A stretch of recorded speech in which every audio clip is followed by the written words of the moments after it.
So, welcome to the latest of our virtual panels for the Theater Performing Arts Lovers group of a particular convention that we will not annoy uh, because we are trying our best to get our way in there. Thank everyone for joining us. My name is Gary Mitchell, which my green, there we go. I don't use the word director, but I'm sort of the ringleader of this circus. Joined, as always, by the lovely Sarah Rose. Stage manager. Yes. I heard cats. Mm-hmm. And I was going to make a joke about the movie, but I'm just going to move on. And today, yes. And tonight, yes, we are joined by a lovely group of people that will introduce themselves in just a moment, starting with Primetime Steve. Hi, I'm Primetime Steve. I am a longtime attendee of said convention, whose name we will not mention. But I'm also an avid theater lover, a theater performer since I've been 12 years old.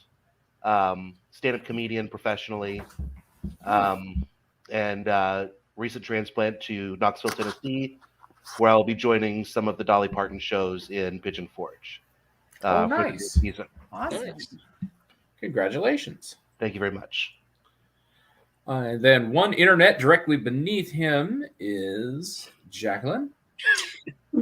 It's me. Hi, my name is Jacqueline. I've been doing theater about as long as I can remember.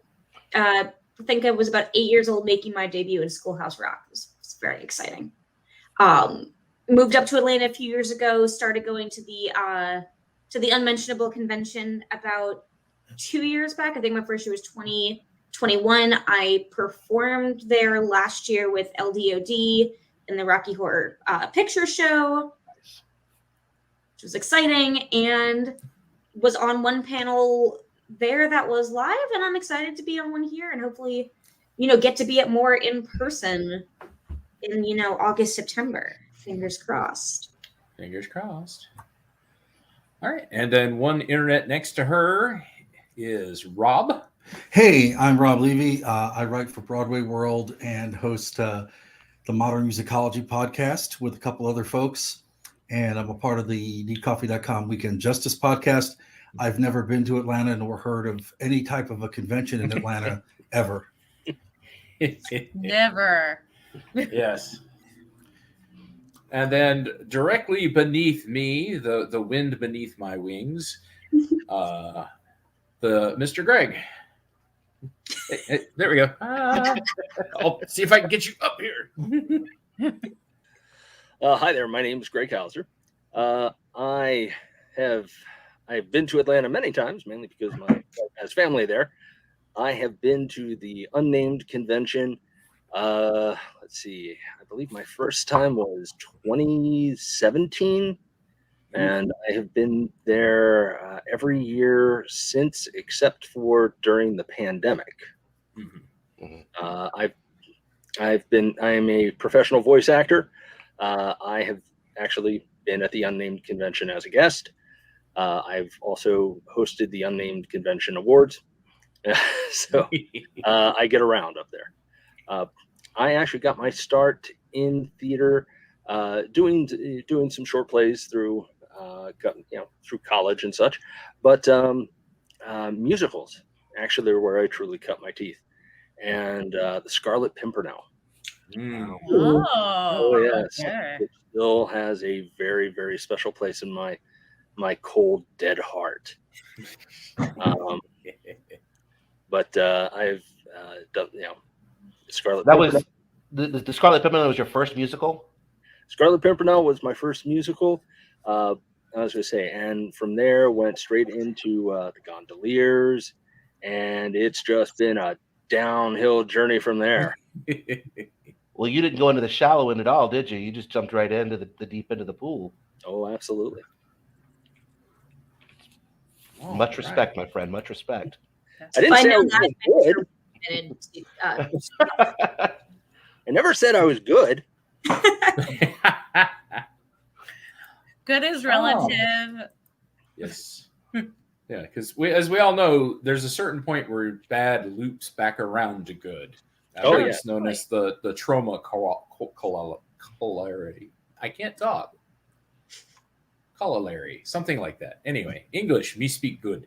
That's why I'm a podcaster. All right. Line. See, stage manager, it's built in. But we are here today to discuss a particular subgenre of theater and musicals that certainly gets a lot of heated debate. We are here to talk about the lovely little entity known as the Jukebox musical. So I'm going to pick randomly Jacqueline. If someone's living under a rock or is new to the idea of musicals in theater, what is a jukebox musical? How would you describe it? I mean, I would describe a jukebox musical as, you're taking an album, or not necessarily an album, I guess, a performing artist's body of work, taking a bunch of their exciting selects from it, shoving a storyline onto it, and then putting that on the stage. And that makes it sound like I don't like them. I love them. But that's just that's kind of the bulleted idea of how I would tell somebody what a jukebox musical is. Okay. And does anybody have anything they'd like to add to that description? Because that's pretty good. Yeah, that's the good thumbnail. Greg, you look like you're going to say something. I would say it's crafting a story around that collection of work that a performer or a band has put together, their library. Because that separates the difference between what I feel is a jukebox musical and simply a review. Right. Mm-hmm. I would, though, extend it a little bit to a series of popular songs, because things like Singing in the Rain take collective songs from the 20s and 30s and Right. put them all into, there's a couple 70s, 80s, and 90s jukebox musicals that take songs from that area. There's been a couple disco ones that take all disco songs, because you can't get enough songs by Car Wash to form a musical. Or by Rose Royce, rather, to form a musical. So I think it sort of started originally taking a series of songs that were popular songs and stringing them together to form something. They did this a lot, from the 30s to the 50s and into the 60s. And then I think as artists began to realize that they could take their catalogs into new ground and make new money, then you started seeing the sort of more pure form of a jukebox musical that we have today. Well, and I think, too, that you can kind of subcategorize a little bit as well. Yeah. Because you've got the jukebox musicals that are, like you said, you take a body of work and you form a story around it. Or you take a group like the Jersey Boys, let's say, and you tell their story using their songs. And so the story is already there. And so it's just kind of putting those songs, because those songs were their part of their story, and it advances the plot along. So you can do, the Jersey Boys and the MJ musical in that category, or you can do Mamma Mia on the other side of that, and say, let's just tell a story using these songs, and we'll write a story to go with them. Yeah. I hadn't actually considered that, but that is actually a really good distinction. That like the recent Aretha Franklin biopic, Right. the Bohemian Rhapsody, Correct. the Rocket Man, those could all sort of be called jukebox musicals in a way. They're telling a story while also putting the music and their history. Yeah. So does that mean that the Weird Al one is now a jukebox musical also? Well, Yes. yes, but I think they doing a little bit of digging around and talking to a couple people. There is in the way that we have jukebox musicals, there are also jukebox films. Mm-hmm, yeah. So a lot of the stuff that begins as films and then goes to the stage, I think that's sort of a subgenre of that too. Indeed. Well, Weird Al is all genres. He supersedes genre. So if there's a genre, Weird Al is definitely in it. Definitely. Indeed. So, and something that I thought was interesting when I was doing my reading up and research on this, shock if anybody who knows me, I did research. This goes back to like the 1700s. the idea of grabbing just popular songs and putting them together. I mean, originally someone mentioned the reviews. I think that's what started with the musical reviews. But then they started doing storylines with them, like the Beggar's Opera gets mentioned. Someone else name drops Singing in the Rain, which, that's the 50s, but still, I mean, it goes way, way back. So there, as we all know, there's always kind of an instinctive need for us to put story and song together. I think a lot of people, for the problems they may have with the jukebox musical, and this is the question I want to throw around to the group to start with, is a lot of people look down on jukebox musicals because you're starting with the songs and then tacking on the story. I don't think that personally matters. But there are a lot of people think, well, you have to do the book and then the story, or you're just shoehorning in a story onto these songs. I personally don't have a problem with that, but I know that's a lot of people's beef with it that don't like them. So, I think that it kind of depends literally on the musical and the artist. I mean, Sure. there are some that are just clearly slapped together, and there are some where the artist has taken a great deal of time to tell the story. If you look at, the Temptations musical, for example, it is very clear that the person, because it's based on a book, it's very clear that they thought about this part of the story, song goes here. This part of the story, song goes here, right? You watch Mamma Mia, the whole purpose of Mamma Mia, for example, is just to have fun, and you have to roll with it, right? And again, a lot of people look at jukebox musicals in the same way that people used to look at vaudeville. It's like, oh, that's light entertainment. It's not serious. It's not anything of merit. And I think that's beginning to change, because I think people are really starting to do more with jukebox musicals and think about it. Like when Chess came out, it was dismissed as just garbage and nobody paid any attention to it. But now you're seeing a revival of Chess. You're kind of seeing a lot of other musical things in this genre kind of getting reevaluated a little bit. So I think that as technology has gotten better, where you can use projections and new ways of doing sound and telling the stories, but also the ways that the artists decide they're going to be involved, because it's a way to have their songs interpreted in a new way. I mean, I don't think that they're all out to make money. I think some do have an artistic interest in it. So I think we're kind of at an interesting point where you can tell now when you see a jukebox musical, okay, this is going to just be a bunch of songs thrown together, or this is a story. I think we've reached the point where we can tell that. Hopefully.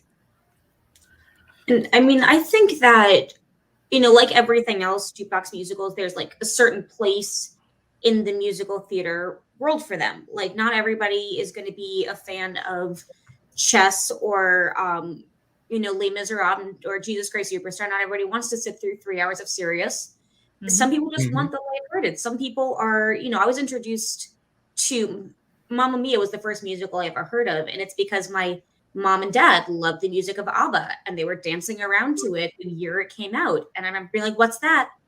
And then that was the first show that I saw, because they weren't super interested in musical theater, but they were interested in this artist who brought this down, who then spurred a love of musical theater extensively in me. So it's a good gateway into that world, in my opinion. And as far as what you were saying, and people look down on it because they think a story needs to come first, I think that there's so many albums that are just begging to have a story attached. Like Jagged Little Pill is one of those. I know that recently became a jukebox musical. Night at the Opera by Queen. Sometimes I listen to it and I'm like, there's a story here that's just waiting to be told. And by injecting that story into life, it might be bringing forward something a lot of people really want, as opposed to being some sort of a cop-out because you need some sort of idea to win a Tony based on. And Greg, you was going to say? I'm sorry, I don't mean to interrupt. When it is a cop-out, when it's someone who's just really in it for the cash, for lack of a better word, that usually becomes very apparent real quick. Like you can't hide it for long, if at all. Right. Quite frankly, in my opinion. And I have to say, it is, there are times where musicals that are a little bit more light in frivolity, like Mamma Mia, for example. it's really nice, in my opinion, when they embrace the fact that they're like, okay, like we all know why we're here. Yes. Have some fun with it, because there are so many nods and winks in that show, and especially the ending. Right. Yeah, that final number. It's exactly, and it's like, look, this is why we all came out. Let's have some fun with it. For people who are coming, who are going to the theater and looking for Death of a Salesman, a jukebox musical probably isn't for you. Mm-hmm. If you're looking for something from David Mamet, probably a jukebox musical probably isn't for you. Okay, but now I need this someone to do Glengarry Glen Ross the musical. I need this. It takes balls. Anyway. Stay for the show-stopping number. Coffee is for closers. Coffee is for closers. Steve, I think you were going to say something. And then Sarah. You do that on. You do that. Sarah, please go right ahead. I'm still gathering. You go ahead. You go ahead. I don't even remember what I was going to say before all that, but I think it was just kind of piggybacking on the idea that there are certain ways. I mean, you can tell up front what you're going to get. I think just by a small preview of the show, if you will. If there's like when nobody's going into Mamma Mia thinking we're going to have some serious drama here.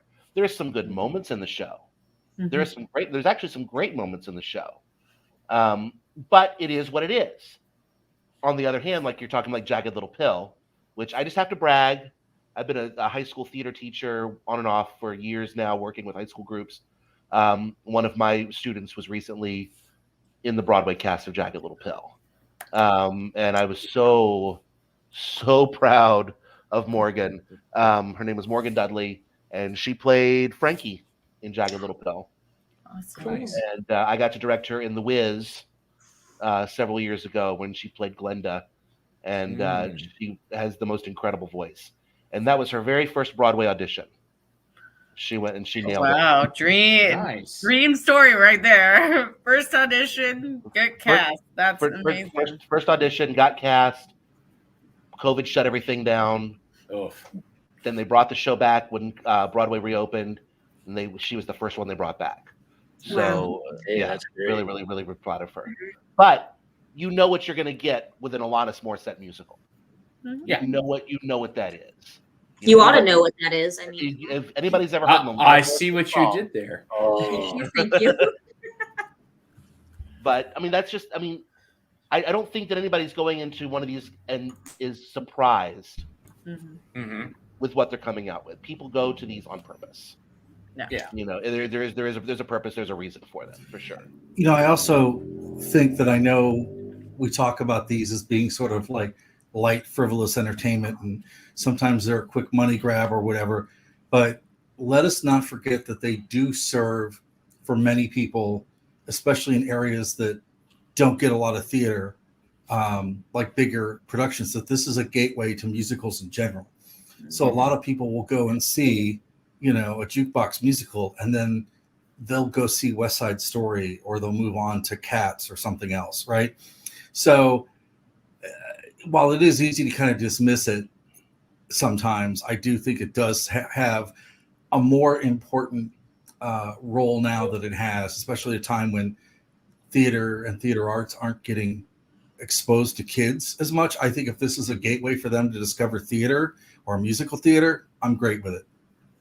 I can set aside being a music snob long enough to know that other people are broadening their horizons, and hopefully that's what this does.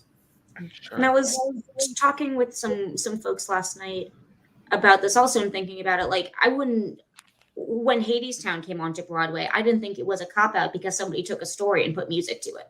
Mm-hmm. And so kind of in the same context of here, but if you go see Hadestown, if you know the story of Orpheus and Eurydice, you're not going to be surprised by that either. You're also not going to be surprised that a lot of the music's a little, not going to be as frivolous. Mm-hmm. So, but I don't think that that's a bad thing or a bad reflection on the writers of the story, the fact that they had a building block to go off of. And so for the same context, I wouldn't think that just because an artist has a beautiful body of work that's worth being showcased, I don't think that needs to reflect poorly on the people that are creating it. And people can use it as the same gateway to say, hey, this is something interesting that I know something about already. That's why I want to go look at it. Yeah, and I think it's all about intent too. I mean, when they were making musicals, jukebox films in the 40s and 50s, they were trying to generally entertain. I don't think they were necessarily looking to cop out initially. Later, it kind of got that way. And now I think that, I think in the 80s and 90s, you saw a lot of that. The late 80s and early 90s, you sort of saw a lot of like, let's throw this out there, right? And those musicals have just sort of, by the passage of time, have just faded away and gone. Mm-hmm. And now we see stuff that's coming back again and again and again. And you can kind of tell what the intent is. You can tell, that someone put some time and effort into it. Or in many cases, the artist got really smart and hired someone with a background in theater to say, this is my body of work, make this happen. And I think that's really cool when that happens, because then it's a collaboration and you see things in new ways. And definitely. And I guess what I wanted to say about this particular thing, you've got to figure out who you're talking about here. For fans of theater, as you said, it's not going to be Les Mis. Okay, it's not. But I don't think all jukebox musicals are necessarily not story-based. I mean, especially now, you do have a lot of story-based musicals when you have these where they pick and choose. I'm going to call Moulin Rouge into that, where, I mean, obviously, this is a movie that they turned into a Broadway musical, but they actually changed most of the music in Moulin Rouge for the Broadway musical. But it's a review of various artists in there, but it's still a jukebox musical. But those songs are built around it. And Juliet, I haven't seen it yet, but again, that seems to be very much the same way, where they are taking songs, pop songs, jukebox songs that you'll hear on the radio, and they're choosing those based on their story. And some, exactly. And to tell their story. And some folks are really smart. Like, this is going to sound weird because I'm saying this right after smart. Like Britney Spears and Green Day with their musicals, put them out within 6 months of their album coming out. And so she's coming out with another one more but they made it a point, like with American Idiot, they made it a point to like album, Grammys, musical. So it wasn't as much nostalgic as it was like, it's still in the popular collective, right? And you're seeing more and more of that happening now a little bit. I mean, you still get things where they're playing on people's memories and things, but you're starting to see more and more things that are coming down the road that are related to, wait a minute, I just saw this 2 minutes ago. Why is this a musical now? Because the ability to get them out is so fast. And I think the biggest reason why American Idiot did so well is that it struck when lightning was hot, or lightning struck when whatever. Anyway, you know what I mean? And I think that really sort of helped it take off. I think Mamma Mia was really smart too, and that they put that out right when the ABBA catalog was getting remastered and re-released. So I think timing, one, it's timing, two, it's the artist sort of knowing what they're doing, and three, it's sort of sensibly knowing what needs to be a musical and what doesn't, right? Well, and there's so much of that too, because you get over the past 10 years or so, you've gotten so many of these where they're taking movies from the 70s and the 80s and turning them into Broadway musicals. For what reason? Like Footloose. Or Pretty Woman. Or, things like that. Like there's certain ones that Hairspray. Well, Hairspray was a musical first, wasn't it? It was a musical first. It wasn't. No, it was a movie first. Really? It was a movie first. With it was a movie, then it was a musical, then it became a theater musical movie. Musical movie. Yes, it was definitely a musical movie. Okay. Okay. Yeah. In the same genre as like Crybaby. I think was Right. yeah. It was a John Waters, yeah. John Waters. Yeah. But But- Greg, I think you had a point you wanted to make. Oh, And there was like sorry. the birdcage, and then they went to Lacage. Mm-hmm. Right. Yeah, it's really interesting, and we could probably do a whole panel on the started as a play, became a movie, went back to being a play, and the changes. The meta-ness because it's of happened a lot. Mel Brooks, we're looking at you. Well, one thing I've noticed is the cycle. It seems like there's a cycle.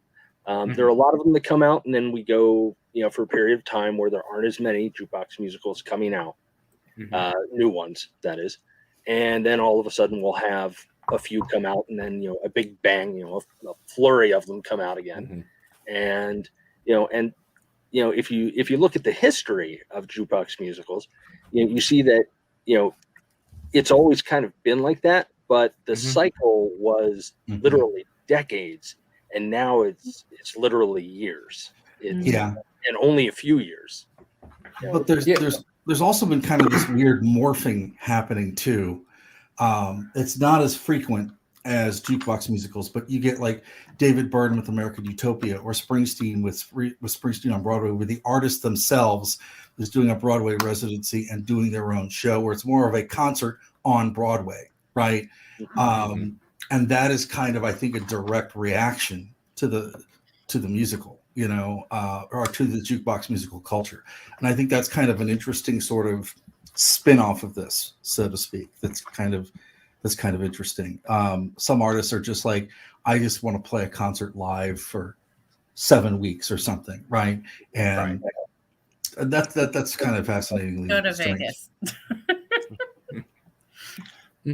And there's also, and it's just as true of Broadway as it is of Hollywood. The second something makes a ton of money, everybody else, a bunch of other people go, I can do that, or at least I can rip it off.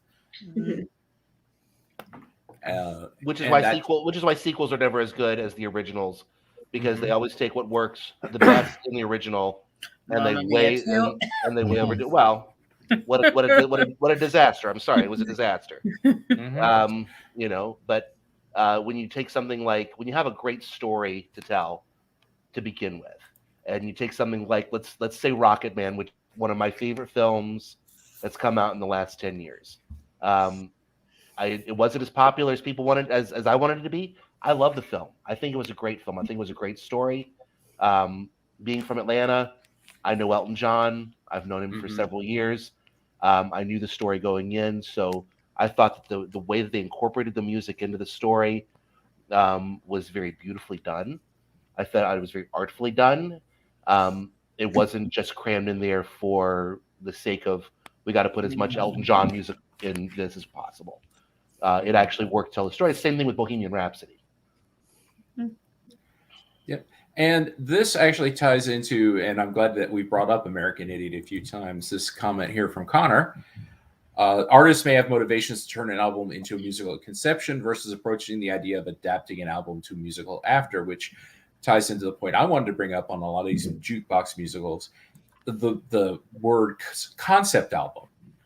It's already halfway there to where the artist is trying to tell a story through music, and there are, American Idiot was doing that. I was going to say American Idiot's the one that kind of comes to mind immediately for me. Definitely. Yeah. And I can think of half a dozen different music, albums, concept albums that would make fantastic plays. And it goes back to, Tommy. Yeah. I've seen 3 different productions of Tommy on the stage, and they've all been great. One did it as a steampunk because, it was 2015, but yeah, it's like, so this is not exactly anything new, but people always like to act like it's something new and it's bad. And so like I said, it's with the concept album, it's like, it's not that much. It's just one more step. And I don't see an issue. This is just, if it brings something to life that you love, that's why we go see theater. We go to see, we go to take ourselves out of the real world and bring ourselves into a new concept for 2.5 hours to disengage and fall into something different. Tommy's not going to be any better or any worse if it's based on an album or if it's not. It's still hopefully going to be just as good, whether the music was written in advance or not. And hopefully I'm still going to get that escapism that I'm so desiring. But if I said earlier, if I know it and I love it already, and I've been, hearing the story in my head, it's a double-edged sword because maybe I'm going on stage, watching a different story unfold than the one that I was expecting. But also maybe I'm looking at it and going, this is what this needed. This didn't have this before. They didn't have the ability to do this before. But somebody did it, and this is what it's been begging for from the start. Well, and you could say the same thing on the reverse too. You could say like there's a story there to tell that sometimes it requires music in order to soften the story a little bit and bring it back to where it's more relatable for people. Yep. And I think like Spring Awakening to me is like the perfect example of that. The Spring Awakening was written back in the late 1800s, and it was banned because it was such a harsh story to tell. And the music is what softened it. The music is what brought it, as raucous as the music is in the show. It's controversial. Spring Awakening was. Yeah. It actually softened the story a little bit. It made it a little bit more palatable, and for people to actually kind of be able to sit through that and kind of relate to those characters. And I thought, and it's not, and of course, Spring Awakening is not a jukebox musical, but I thought the simple way that they would reach in and grab a microphone from their costuming, and so it's like a break from the reality of the late 1800s. I'm singing from my soul now. This is a break. This is all time encompassed, and this is just my spirit singing. I thought that was beautifully done, and you can say that because the story is something that needed to be told. It required music to do it. And it's the same thing with the concept album, things like that. Sometimes it's a bunch of great music that just needs a story to tie it together, and to make it to take it all the way through. And I was thinking about what we were talking about earlier about how kind of people look at jukebox musicals often as kind of fluff pieces and like you kind of know what you're getting into. But then like I started thinking a little bit more about like the story of American Idiot and the story of Jagged Little Pill, and those you would be very caught off guard, I feel like, if you were going in and expecting a fluff piece. Like both of those have parts in it that have definitely made me sob. And maybe that's just because I cry when the overture begins anyway, but just when I've always have felt more connected to the characters when it's something that I can kind of already know, when it's songs that already relate to me, but then hearing them like croaking that out amidst their agony, and I might have grown up with the song in a completely separate situation. All of a sudden I'm in their shoes and I'm looking at it in a brand new light. Sure. Well, it's like I was saying before, there's some musicals that, you go into and you know what you're getting into. There are others where you go into and jukebox musicals that you go and you're like, I have absolutely no idea what I'm expecting. Yeah. I know for Rock of Ages, I was like, okay, I kind of know what I'm expecting for the music. I have no idea exactly what I'm expecting for a storyline. And I was surprised. And it actually had more, it had quite a bit more depth to it in certain regards than I was expecting. Yeah, and that's the other thing is like a lot of people like to. It's the same thing of like horror and comedy people and musicals and as well. There are a lot of people that like to look down on them as lower genres, lower forms of entertainment. But there's a place for fluff. Yeah, there is a place to just go in, have a good time. Like when I went in to see The Greatest Showman, I wasn't expecting a real serious look at the life of P.T. Barnum and what was happening there. I expected to have a rollicking good time, and that's what it gave me. So, I mean, it's kind of the same thing. I don't go to Mamma Mia expecting, to have a great epiphany of the meaning of life. I just go to rock out to ABBA. So there's nothing wrong with that. Yeah. But it also depends, and one thing like, especially like the critics really get on jukebox musicals, they say, because there's not a story, there's not a relatable story. There is definitely stories, and there are stories that may not be relatable to you in Mamma Mia, but may be relatable to me and Mamma Mia, and they may speak to things that have gone in my life. And so I don't think that dismissing jukebox musicals as just for money is right.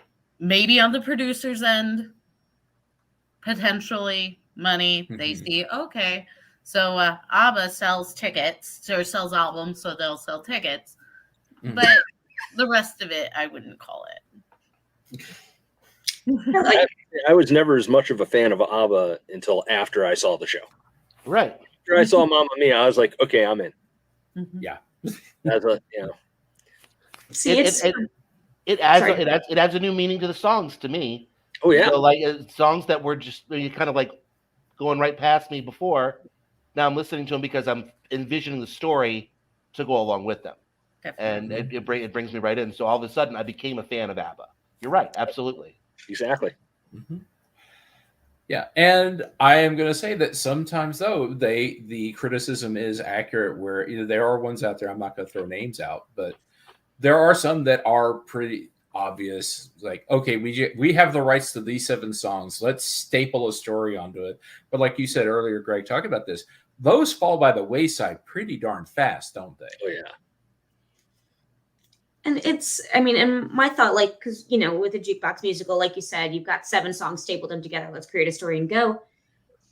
But I sometimes think it's almost just as bad when you've got a musical that's a newer concept, let's say, but you've got 16 different artists to it, so it doesn't sound cohesive at all. You've got a bunch of people and you're saying, hey, you have a bunch of big names here, make a soundtrack, here's the story. I'd rather have a some sort of something cohesive to go with it, and at least it all kind of sounds like it blends together necessarily, than feel like I'm going to a review with a storyline. I will say though that Motown the musical did that very well.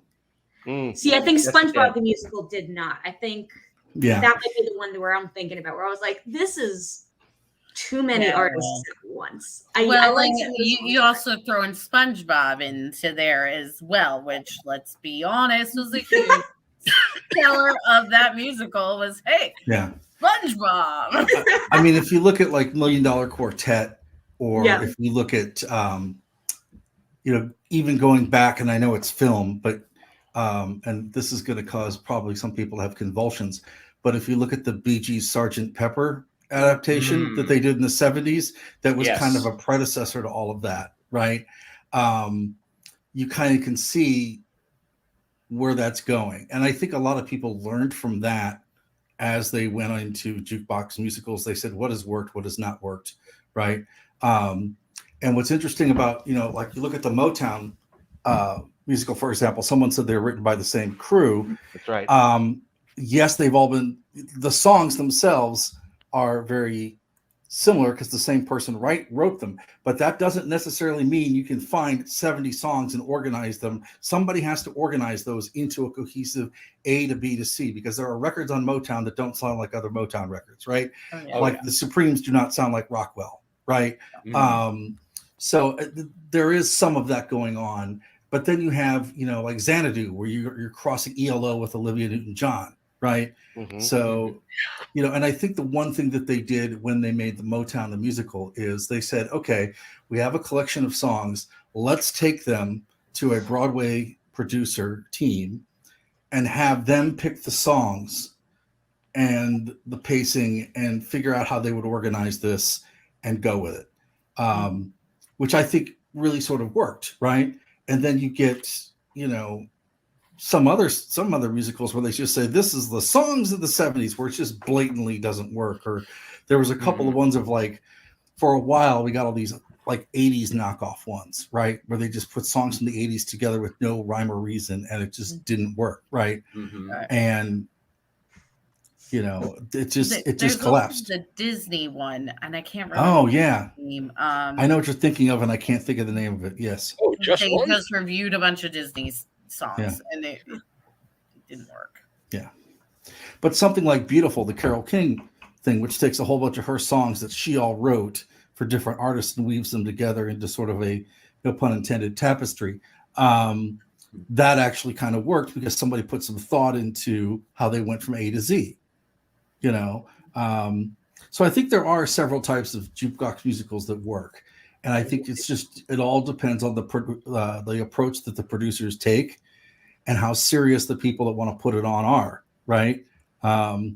Green Day were, and I by no means am a fan of Green Day, but Green Day clearly knew they wanted to do a musical, so they went out and didn't they call it a rock opera from the beginning? I believe they called it a rock They did, opera, yes. and then people just sort of said, "Well, we're calling it a musical."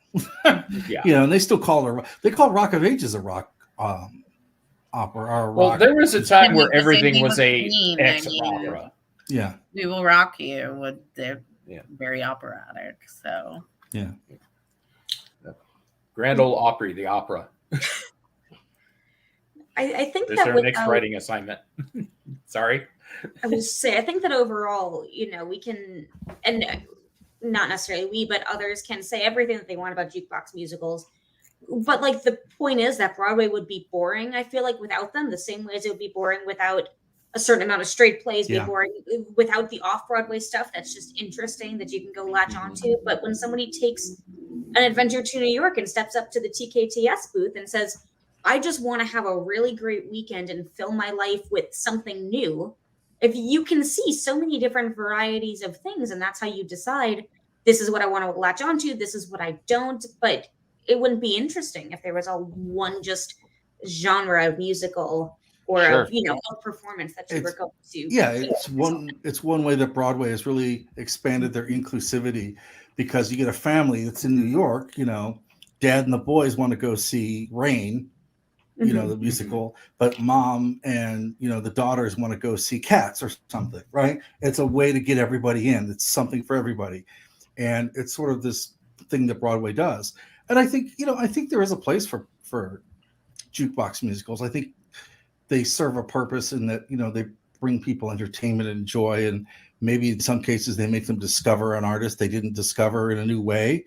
But I also think that, you know, we're kind of looking at them now in a different way. I think that where before it was just like, oh, they're making a buck, but now it's like, you know what, this is a really interesting way to get new audiences. And Which that I think that goes back to what you were saying earlier about how in certain areas this is the first introduction to musical theater that a lot of people have.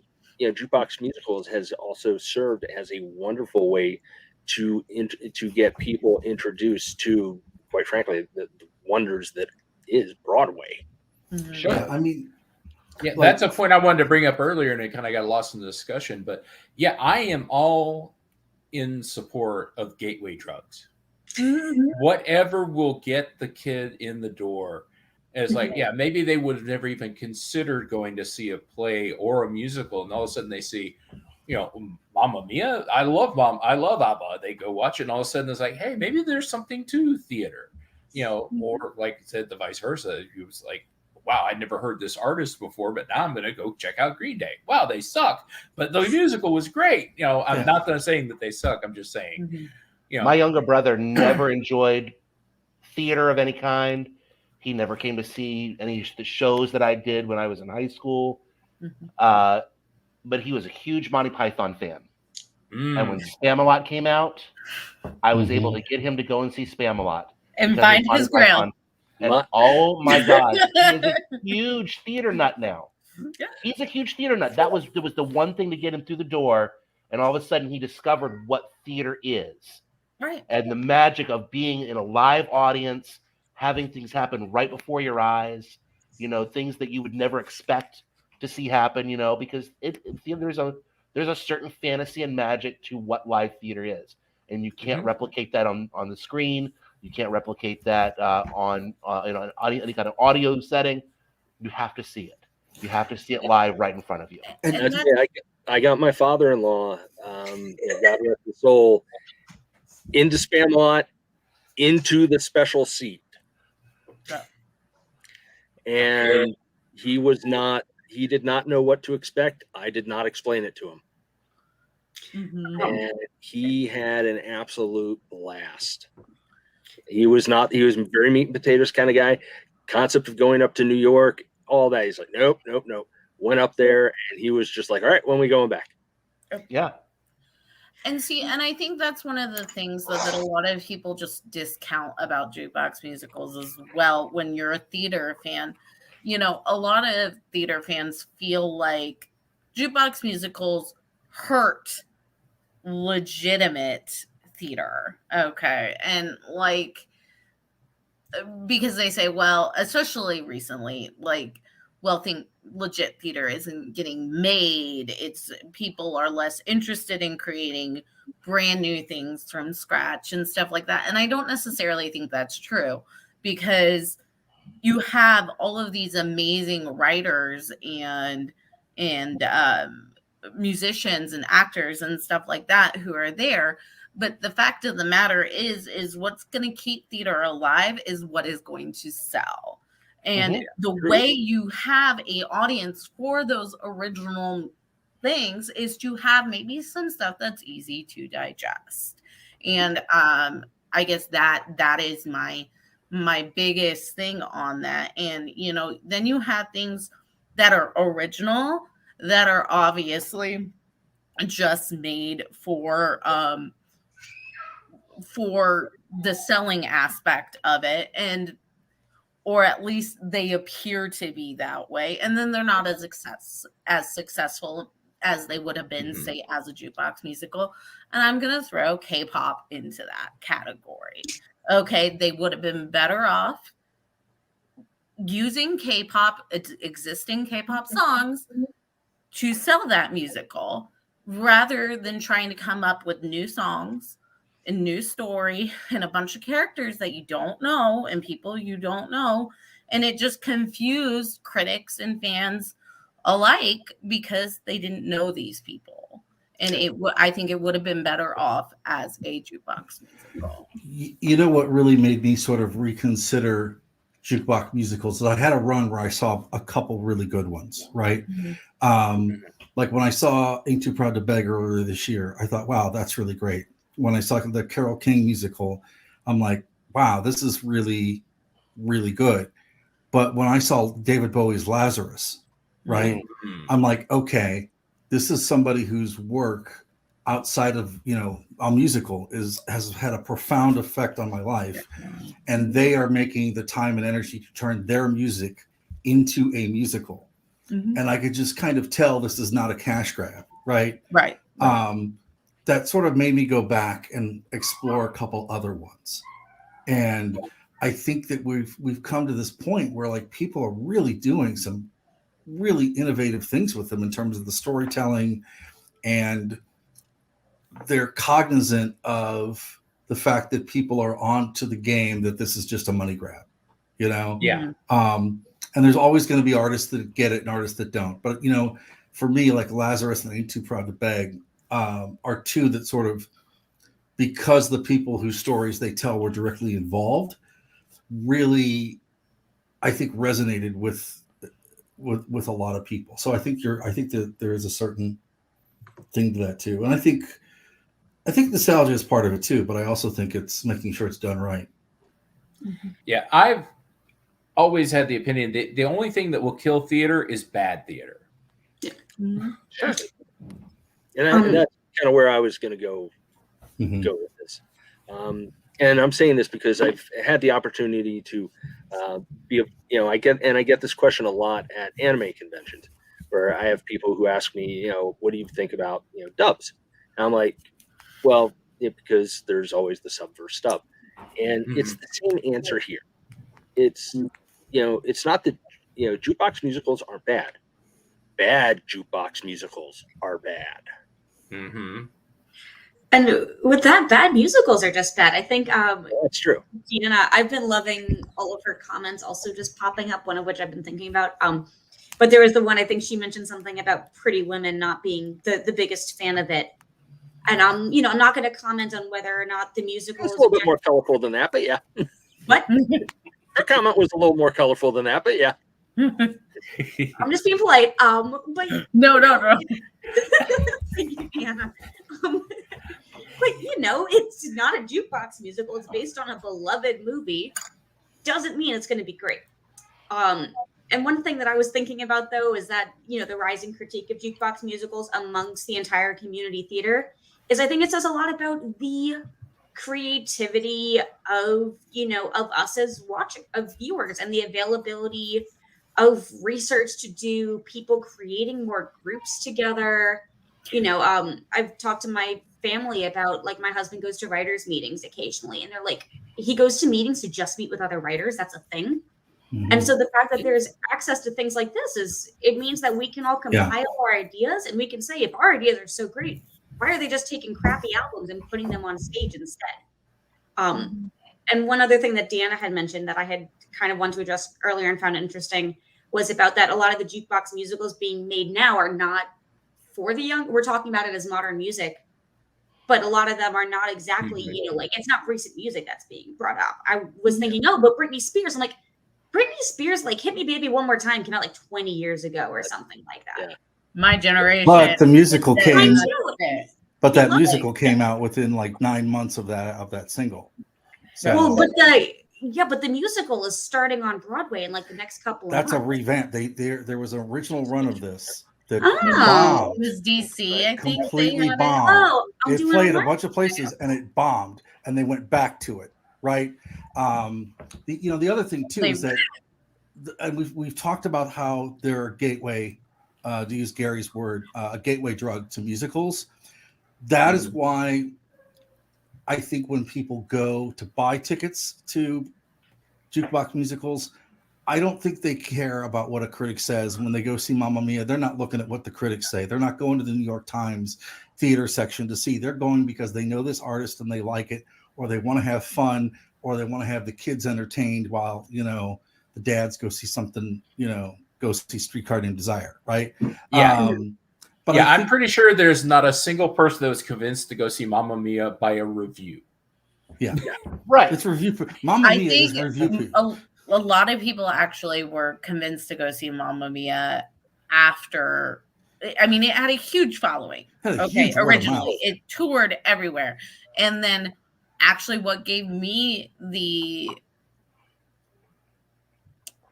courage, I guess, to go see it, because I'm gonna be honest, my mom's like, I'm not gonna go see that. It's just ABBA. I'll go see ABBA. Okay, and I would at that point would always see theater with my mom. Was Meryl Streep, because I'm like, if she is willing to put her name on a movie version of this, then it's got to be legit, and that's what. No, it was a story that spoke to me, because I discovered it when my folks were together. Kept listening to it after my parents got a divorce, and then my dad took me to go see it in New York. And so, I feel a lot of people probably, when they go see it, totally understandably, it's the music of ABBA. It's exciting. I was sitting there as an 8-year-old being like, oh my God, how does this happen? Mm-hmm. And now it spoke a lot, to be honest, in my life and my growing up and everything else. And that it's just. And it's also being smart enough to go, okay, ABBA's got enough of a broad musical palette. You could do this too. You could tell a story that's going to resonate. Whereas, like, maybe Queensryche, for example, is not a good idea for a band to turn stuff into a musical, right? I'd watch Empire. I'd watch and Mindcrime. I'd watch both of those as musicals. But my fear is it would be as frightening as the Flaming Lips musical. Well, Queen does have a musical though. It's Queensryche, different band. Queensryche. I thought you said Queen. Yes, I forget the name of the Queen one. Yeah, and Jacqueline, you stabbed me in the heart when you said I was 8 years old watching ABBA, and I'm like, oh God, I'm old. I know, watching Mamma Mia, or Mamma Mia. So yeah, but I think I was in my 30s when it started on Broadway. But I was living in New York when it started on Broadway. Yeah, I think the point of nostalgia, though, does come into play with the ABBA musical, because it's in the same way that, like, the Beatles do or Queen. It's multi-generational, that they're almost screw-up proof, right? You got to work really hard to screw up a Beatles musical, And the thing is, and about all music, okay, but like, and again, I'm going to use ABBA as an example. These are songs that they wrote based on what was happening to them. I mean, the winner takes it all. I mean, has a huge story in the history of the band that kind of plays into the musical as well. So there is almost a story built into all music, whether or not it's ABBA or it's, I don't know. I saw, I think it was somewhere on Tumblr, someone pitched the whole Fleetwood Mac jukebox musical, the story of Rihanna, and how they would break it down in the songs. I'm like, this is genius. Someone needs to do this. There was a story behind their albums. I've always thought, I was like, that's, that's a great story. Those are great stories in and of themselves. Alicia Keys, they literally just announced that the story of her growing up is going to become a jukebox musical. They're going to use her songs. And again, her music tells a story, especially her first album. Like if you go, it's very episodic. You could say the same thing about Adele. And not that we need an Adele musical. We won't know till we see it. True. But see, I just think it would be a very down, sad. I'd probably be crying halfway through it. But there's no crying in musicals. And I mean, she quite literally names her albums 21, 24, like, because it tells the story of her life and of that age. So I think. Well, sure, and a great artist is always going to draw from the things that have happened in their lives, to kind of further their songs, because they put themselves into their music. It becomes more passionate, and when you're performing something that you're passionate about, you're more passionate on stage, and so that's going to translate. So there's always, for great artists, there's always going to be some story in their songs. And there's going to be some story that's wrapped up, like you said, Alicia Keys. Alicia Keys is a perfect representation of that, because her life has been this huge roller coaster, and that reflects on her music. It really does, And as a stand-up comedian, I can say that, as ridiculous as some of the things that I say on stage are, most of them are rooted in reality, because it has to be relatable to the audience even a little bit. Okay. Yeah, and I think that might be a good stopping point, because we are coming up on an hour here. We're coming up on time. So first off, I want to thank the panel for managing to completely avoid but still nail most of our talking points. No questions today, just discussion. I had them pulled up in front of me. I discussed them last night. I was ready, and then I enjoyed the flow of this, though, really, really well. Yes, indeed. So, that's one of the wonderful things about panels, is you can sometimes happen organically. Yeah. Well, it just goes to show there's enough here that we could do it. Oh, I'm sorry, Greg, go ahead. I was just saying, I'm holding out hope for Steve Buscemi, the jukebox musical. One day, it's going to happen. Yeah, the first song, of course, is "Hungry Eyes."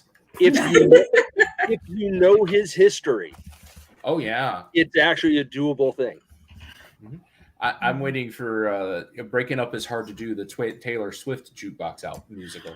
I knew somebody was going to bring up Taylor Swift. When you're saying 21 and 24, I was like, guest star by Taylor Swift to do 22, and then Blink-183 can do 23. Yeah. See, I went to a totally different route where I was thinking Kiefer Sutherland's 24 as a musical. Because I wasn't trying to, but that is just how sad and pathetic my life is. If you could get Kiefer Sutherland to do that would be amazing. It's the first day-long musical that happens in real time. Don't they all happen in real time? Anyway, it's longer than Angels in America or Harry Potter combined. There you go. So, Sarah, if people want to find out more about you, they would just come to the Facebook group, correct? Yes. All right, Steve, where, if people are interested in you or your online presence or anything you want to plug?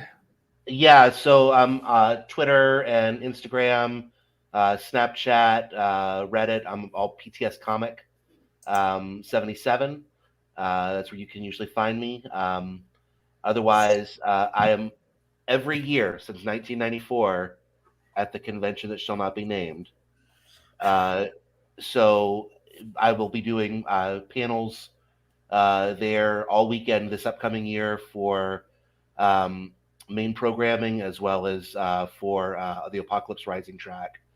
And Nice. hopefully the alternate history track, the British track, and let's legitimize this track and get it on. And let's get some programming going for that as well. Indeed. Jacqueline, what are you doing? What would you like to plug, and where can people find you if they want more? Well, if you're watching this and you saw me tagged in it, feel free to shoot me a friend request on Facebook so we can talk about musical theater. Facebook name is different than my name is here. It's linked you can on the find YouTube me. video. Witness protection. Good call. Yes. It's because I've been too lazy to change my name to my married name instead of my maiden name. But but you can find me every Friday night just about at the Plaza Theater performing with LDOD, and we're going to be performing at Comic-Con at 7:30 on the Saturday night of Comic-Con. So if you want to come see me with my big rocky energy playing the monster and the little gold underoos, come hang out with me. It's fun. Atlanta Comic-Con? Atlanta Comic-Con. Yes. Sorry, I forgot that we're not all in Atlanta. And then hopefully doing panels at the convention that will not be named. Talk to me. Well, with music, with the theater track, but with anybody. Oh, with a theater track for sure. No, I did Everything Everywhere All at Once panel last year, and I would love to be involved. Nice. So recruit me. Yes. That's what I mean. It goes without saying with Gary. He Yes. will recruit you. Yeah. Yes. And I am the co-director of the American Sci-Fi Classics track, so I can put people on panels. Ooh, okay. All right. Rob. Yeah, I know Rob. It's very, very thrilling. Hi. So yeah, you can find me on the Modern Musicology podcast. That we do stuff every week. Also, you can find me on the neatcoffee.com Weekend Justice podcast. There you can find me on Twitter under my name, Facebook under my name, and throwing a wrench into everything post under my name, and also the Insta. Or is it the Insta or is it the Gram?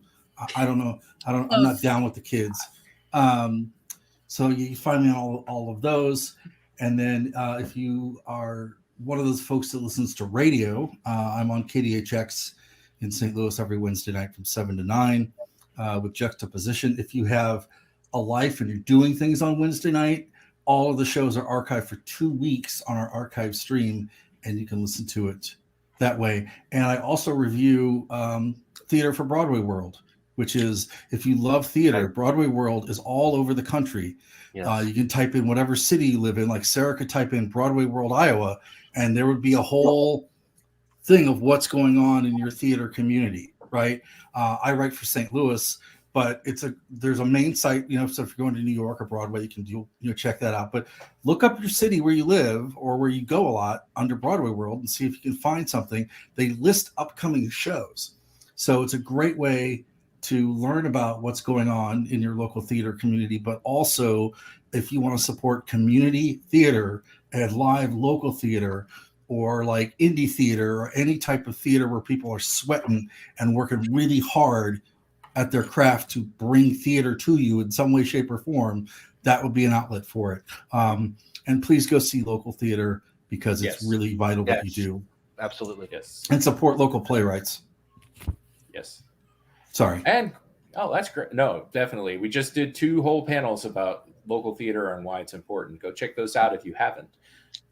And Greg, where can people find you, and plug away? Let's see.